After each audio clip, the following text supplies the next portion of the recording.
Well, I think, David, together with our allies, particularly in Holland and in Germany, have moved this whole discussion down to much more sensible and lower figures. And I hope they're going to do a deal, because otherwise they'll have to go through this performance again in a few weeks' time. I think he is, of course, insisting on something that's much more severe than what we're doing to the British budget.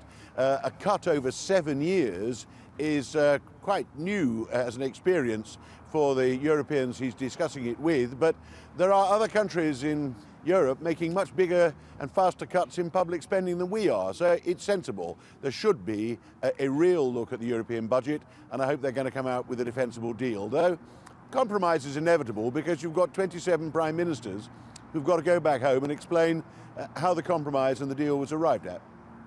And what about him when he comes home? How do you think it's going to assuage the Eurosceptics in his own party?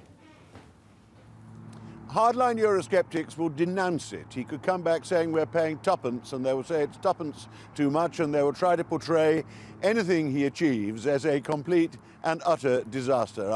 I've heard we have this every 7 years. The budget is the most difficult debate in Europe, and we usually have some fairly excited exchanges in the House of Commons and the press, whatever the Prime Minister today comes back from. But on this occasion, David has, I think, got people to reflect the serious financial and economic crisis we're all in.